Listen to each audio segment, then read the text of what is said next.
Hello friends, welcome to my YouTube channel. आज मैं आप लोगों को बताऊंगी कि शारदीय नवरात्रि की पूजा आप सरल विधि से कैसे घर पे करें। तो सबसे पहले आपको एक चौकी लेना पड़ेगा। कोई भी एक चौकी ले लीजिए। उसके बाद एक लाल या पीला कपड़ा आपको उस चौकी के ऊपर ऐसे डाल देना है। फिर थोड़ा गंगा जल थोड़ा छीट देना है आपको चौकी पे। और चौकी बिछा दिया गया है तो दुर्गा माँ की मूर्ति या फोटो को आप उस पे रख दीजिएगा। चुनरी चढ़ा दीजिएगा। गणेश जी को चंदन, माँ दुर्गा को चंदन लगा दीजिएगा। इसके बाद एक पीतल का, तांबे का या फिर मिट्टी का कलश लेंगे। उसमें स्वस्तिक बना देंगे और स्वस्तिक बनाने के बाद उस कलश में हमें एक सिक्का डालना है, एक सुपारी डालना है, एक फूल डालना है, हल्दी की गांठ या पिसी हुई हल्दी डालनी है और फूल डाल दे और थोड़ा चावल डाल दे। 5 चीज़। फिर शुद्ध गंगा जल मिश्रित जल उसमें डालें। फिर आम का पत्ता ले, या तो आम का पत्ता नहीं तो अशोका का पत्ता, उसको भी चंदन रोली से उस पर टीका कर दीजिए और फिर उस लोटे के ऊपर आप रख दीजिए उस पत्ते को। फिर एक नारियल लीजिए, उसको लाल चुन्नी में या फिर लाल धागा में बांध के चंदन लगा दीजिए या कुमकुम लगा दीजिए और सीधा रख दीजिए जैसा फ़ोटो में दिखाया है।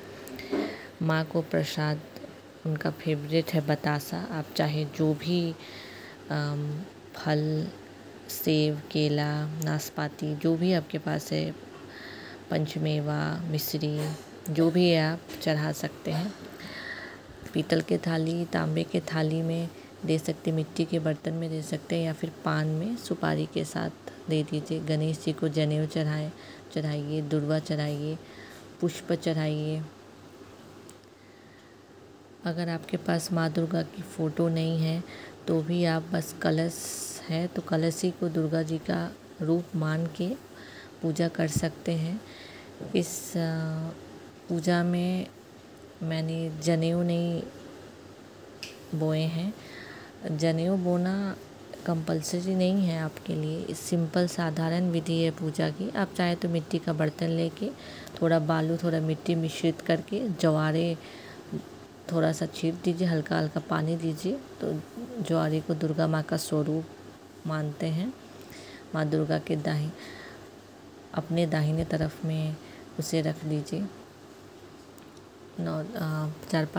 2-3 दिन में अपने अंकुरित होके वो जमने लगेगा। और जो फूल है, माँ को लाल रंग बहुत प्रिय है तो लाल रंग के पुष्प वगैरह चढ़ा दीजिए। सिंपल साधारण तरीके से मैंने दिखाया है। कलश देवता की भी पूजा करिए, आवाहन करिए सभी देवी देवताओं का। आप चाहे तो अष्टदल कमल बना सकते हैं, वो मैं शॉर्ट वीडियो में दिखाऊंगी। या फिर आप बस थोड़े से चावल दे के, सेम दीपक को भी थोड़े से चावल दे के बनाइए और अष्टदल कमल या फिर थोड़ा चावल का आसन दे के दीपक को रखिए। मिट्टी का, पीतल का, तांबे का दिया। तिल का तेल और घी शुभ माना जाता है पूजा में। अखंड जोत अगर आपको जलानी है तो 9 दिन आपका घर में ताला नहीं लगना चाहिए, कोई ना कोई देखने के लिए होना चाहिए। अगर कोई देखने के लिए नहीं है तो आप बस सुबह शाम नॉर्मल दीप जलाइए, अखंड जोत जलाने की ज़रूरत नहीं है। ऐसे तो नवग्रह भी बनाया जाता है, षोडश मातृका ही बनाई जाती है, बट ये सरल विधि है तो मैं बस आपको कलश और एक फ़ोटो से दिखा रही हूँ। और आपके पास गणेश जी नहीं है जैसे इस फ़ोटो में था तो मैंने अलग से गणेश जी का नहीं लिया, तो आप क्या कर सकते हैं, फ़ोटो नहीं है तो सुपारी है, उस सुपारी में मौली धागा लपेट के उनको सुपारी में मौली लपेटा हुआ गणेश जी का स्वरूप मान के पूजा कर सकते हैं।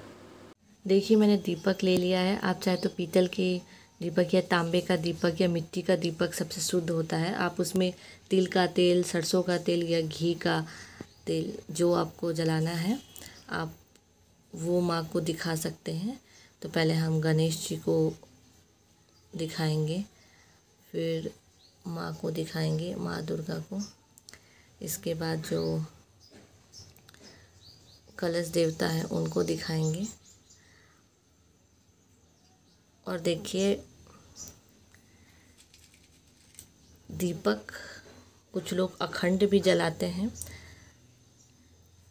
तो देखिए दीपक अखंड अगर आप जला रहे हैं तो फिर आप 9 दिन आप अपने घर में ताला नहीं लगाया सकते, क्योंकि अखंड दीपक जलाया जाता है तो घर को आप बंद करके जा नहीं सकते हैं। तो अगर आपकी व्यवस्था नहीं है अखंड दीपक जलाने के लिए तो कोई बात नहीं, सुबह शाम बस आप जला लीजिए, उतना ही काफ़ी है। लेकिन आप व्यवस्था है कि घर में कोई रह सकता है, कोई भी बाहर जाए तो आप अखंड दीपक जला लीजिए, तिल का तेल का, घी का या सरसों का तेल का। लेकिन तिल का तेल का ज़्यादा शुभ माना जाता है, तो आप जला दीजिए। सेम फिर आपको दीपक जलाना है तो दीपक के नीचे भी अष्टदल कमल बनाइए, नहीं तो थोड़ा सा चावल डाल के वहाँ पे दीपक को स्थापित कर दीजिए। अब थोड़ा सा दीपक की भी पूजा करेंगे हम, क्योंकि माँ दुर्गा का ही स्वरूप माना जाता है, और पुष्प चढ़ाएंगे।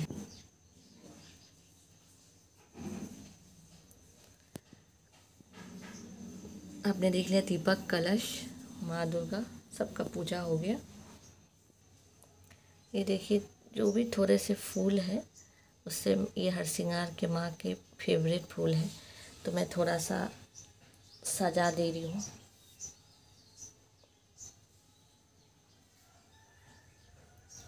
जो भी फूल है मेरे पास, तो आप देख सकते हैं कितना सुंदर लग रहा है।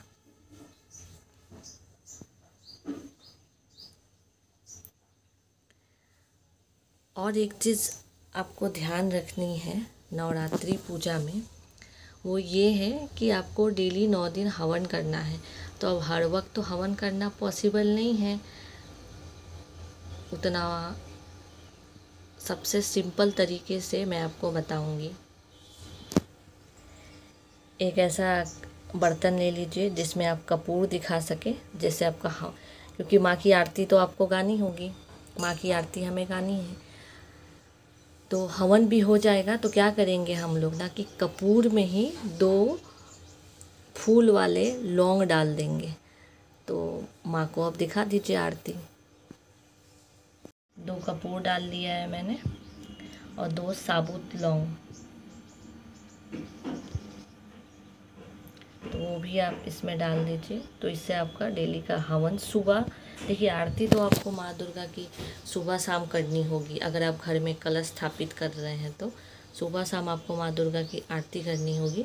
और हवन उसे बड़े रूप में पॉसिबल नहीं है आपसे, तो बस 2 लौंग ले लीजिए साबुत और कपूर, और इसको आइए हम प्रज्वलित करते हैं। तो ये आपका इसमें हवन भी हो गया, देख सकते हैं आप प्रज्वलित हो गया है। तो इसे आप माँ दुर्गा की आरती गा दीजिएगा, गणेश जी को, सभी देवी देवताओं को, दीप देव को, कलश देवता को, अगर ज्वारे आपने लगाए हैं तो ज्वारे को भी। तो ऐसे आपको आरती दिखा देनी है।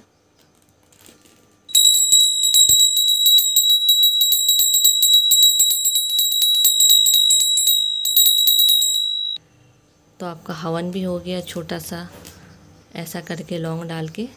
लेकिन हाँ, सुबह में बस लौंग डालिएगा, शाम को नहीं। शाम को नॉर्मल कपूर से आरती करिएगा, फिर सब परिवार आरती ले लीजिएगा आप लोग।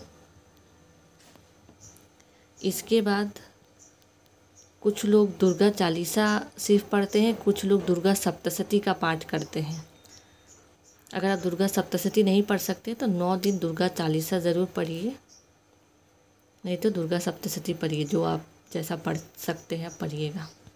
और हाँ, आप लोग ध्यान रखिएगा कि दुर्गा चालीसा हो या दुर्गा सप्तशती हो, पढ़ने से पहले उस पुस्तक का भी पूजन करिएगा। उस पर चंदन लगा के, कुमकुम लगा के, अक्षत चीट के, फूल डाल के, प्रणाम करके उसके बाद ही पढ़िएगा।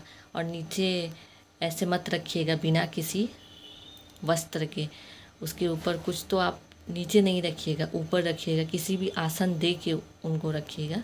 और उसके बाद आप फिर दुर्गा चालीसा पढ़ते हैं तो 9 दिन दुर्गा चालीसा पढ़ना होगा, नहीं तो 13 अध्याय दुर्गा सप्तशती के हैं वो आपको पढ़ने पड़ेंगे और आरती गानी पड़ेगी। अष्टमी या नवमी को जब भी आप कन्या पूजन करते हैं तो सबसे पहले आपको कलश हिलाना पड़ेगा और सब भगवान को अपने अपने धाम जाने के लिए बोलना पड़ता है। इसके बाद आप जो भी अपने घर में या कोई मंदिर में आप जा सकते हैं 1, 5, 11 जितनी कन्याएं और भैरव जी को, तो आपकी जो शक्ति है उस हिसाब से आप माँ को उन लड़कियों को माँ का स्वरूप मान के उनको चंदन करें, पैर धोएं, उनके आलता लगाए पैर पे, चुनरी दे, कपड़ा दे, मिठाई दे, खाने के लिए भोजन दे, जो भी आप जैसा आपको उपहार दे, जितने आपकी शक्ति, कुछ धन्य दे, कुछ रुपए दे उनको, जितनी आपकी शक्ति उतना आप करिए।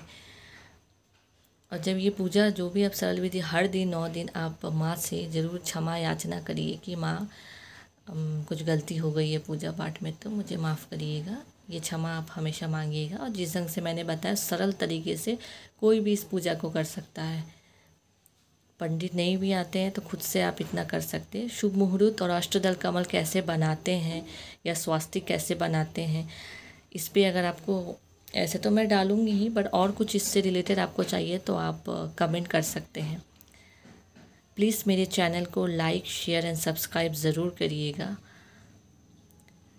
और माँ से क्षमा याचना मांग लीजिएगा पूजा करने के बाद। और लास्ट दिन आप जो ये कलश में जो पानी है पूरे घर में छिड़काव करिएगा और बाकी जो बची हुई तुलसी के पौधे में डाल दीजिएगा। इस नारियल को आप फल के रूप में खा सकते हैं भोग, और बाकी जो प्रसाद है आप खा सकते हैं। और बाकी जितने चीज़ है आप किसी नदी में विसर्जन कर दीजिए, नहीं तो मट्टी के नीचे डाल दीजिए। तो ऐसी थी चैत्र शारदीय नवरात्रि की पूजा सरल विधि से जो मैंने आपको बता दिया। होप आपको पसंद आया। मेरे वीडियो को लाइक, शेयर, सब्सक्राइब ज़रूर करिएगा। Thank you.